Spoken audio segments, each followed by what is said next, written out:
Michael Bilandic, New Yes. York filmmaker, independent director, artist. Am I describing you correctly, Michael? Can you begin by just orienting us by describing yourself and what you do? Yeah, I'm a filmmaker, writer, producer.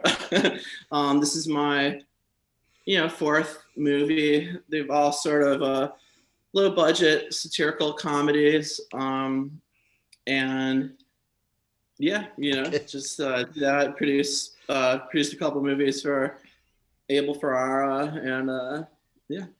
Okay, let's get into the broader picture just in a couple of minutes. And I'd like to ask you a couple of questions about the New York art scene that you're part of. I think it's fair to say that you are New York famous, but we'll get onto that in a moment. Just like to discuss Project Space 13 for a couple of minutes, which I thoroughly enjoyed.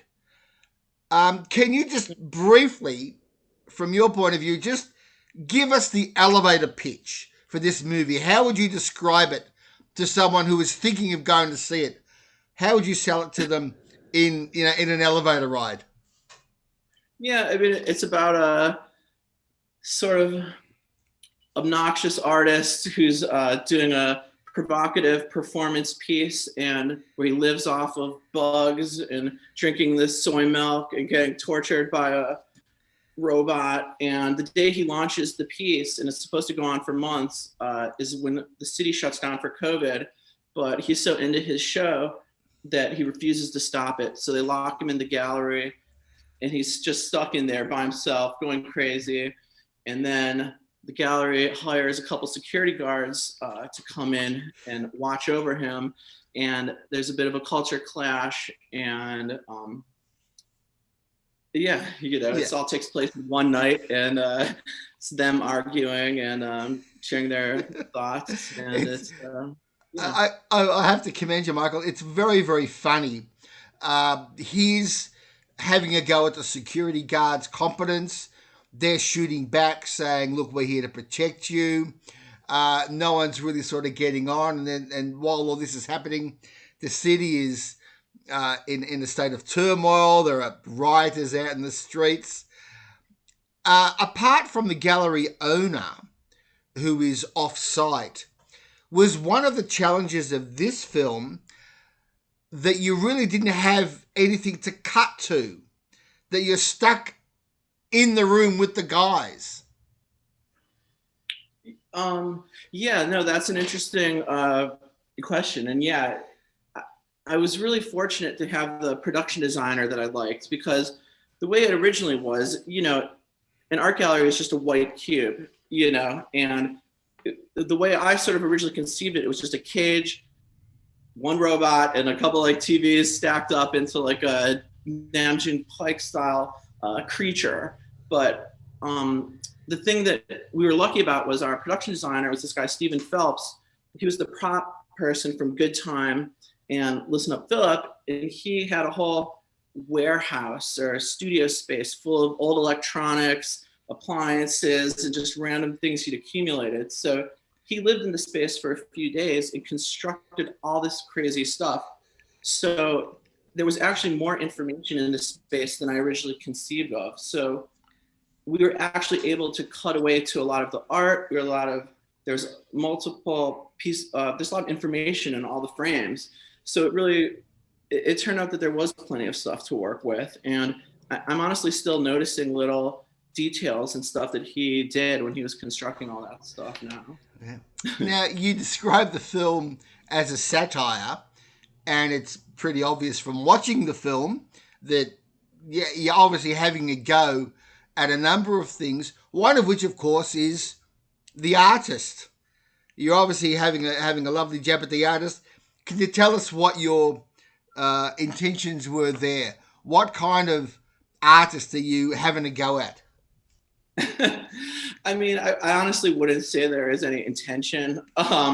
It's more, I really did. This is the fastest I've ever written something. It usually takes a much longer time. It involves many drafts, explaining the story to people and thinking about stuff. This one is something I actually, because it was in such a specific moment and I wanted to take place in a specific moment, I just sort of sat down and just wrote it in 4 days, you know? So, I mean, yeah, it is obviously finding humor in a lot of stuff, and I am satirizing stuff, but I wouldn't say I sat down with the intent to specifically take anyone down or have any strong thesis on it. And I guess, you know, to me, a movie's not done until it's screened. So when we watch it, then maybe I'll know exactly what we were doing. from a viewing, it's the super serious, like totally immersive.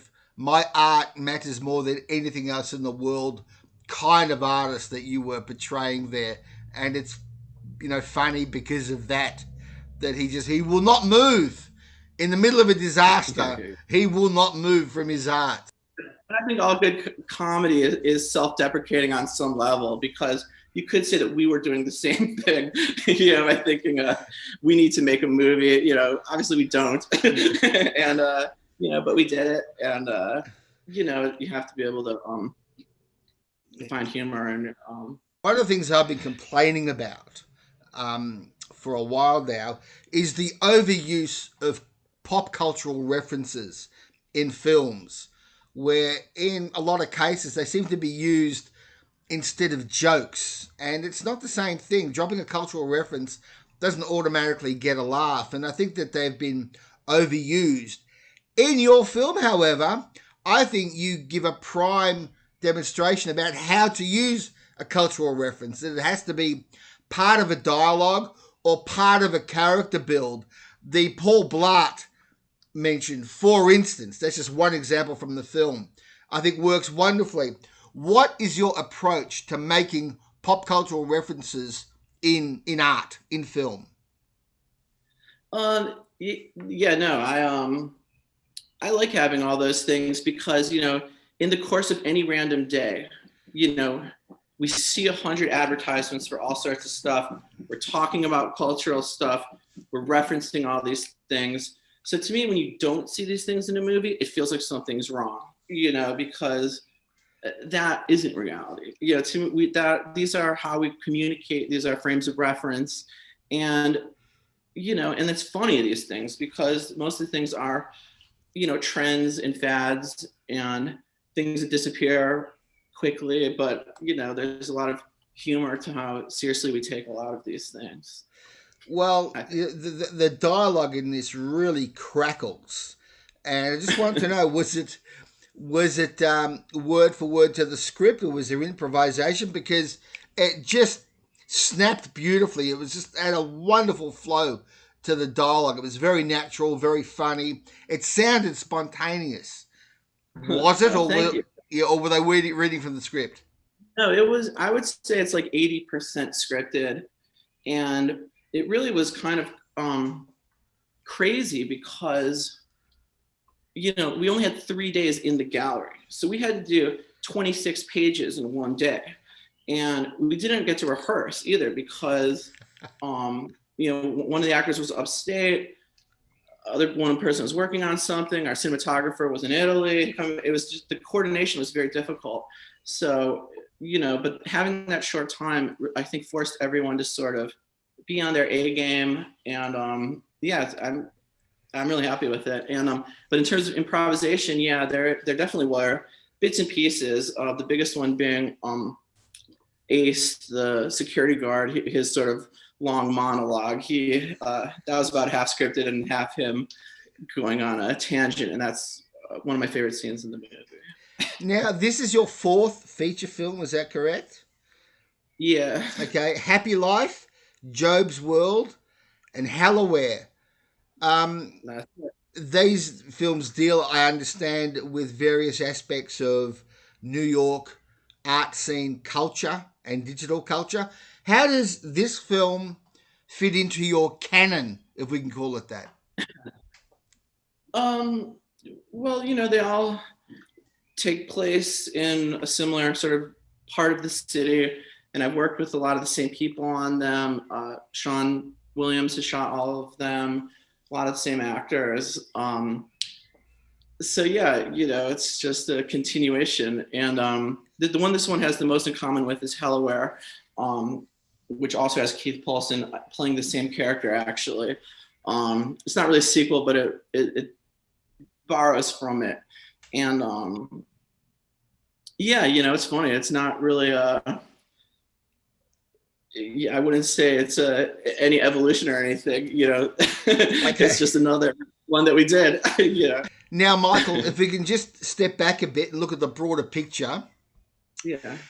we're talking at a very interesting time because I feel like this chat is occurring between outbreaks. We've just supposedly come out of COVID, and now we've got Omicron bearing over us.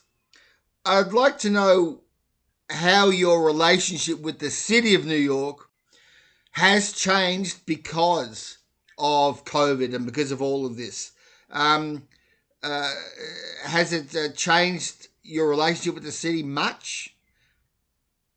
It's I mean, it's almost it is unbelievable how much the city has changed.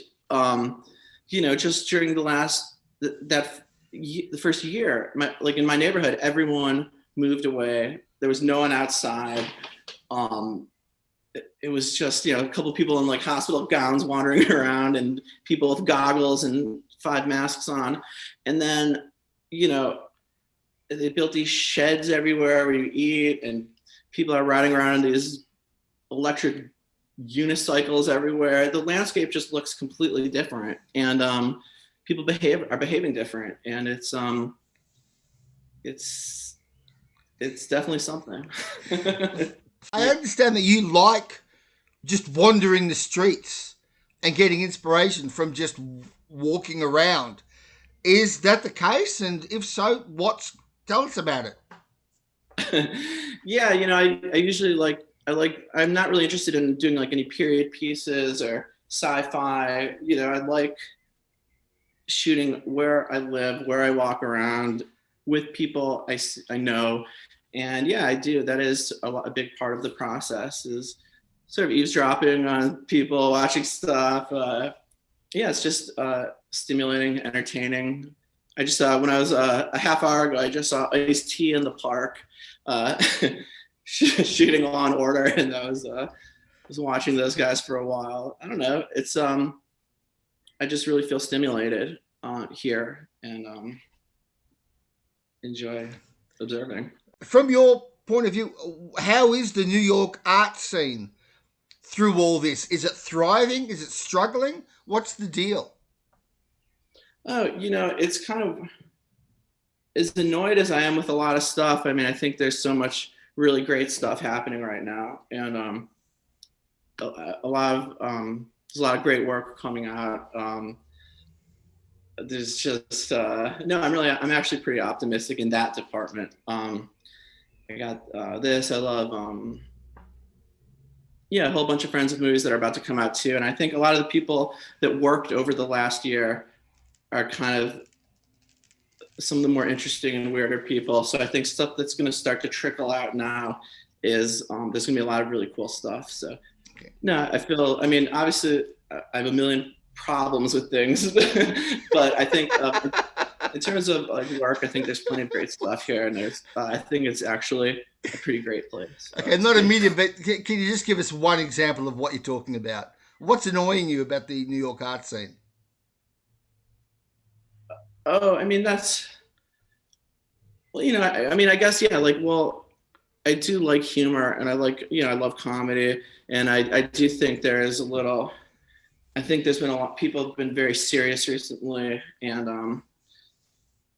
I think people do take themselves too seriously, and I think comedy is a very healthy thing. And I was saying earlier, especially being able to go to the theater and laugh in a room with other people is a very healthy, normal, cathartic thing that we haven't been able to do in a while. And I would like to see more comedies. I guess would be one thing.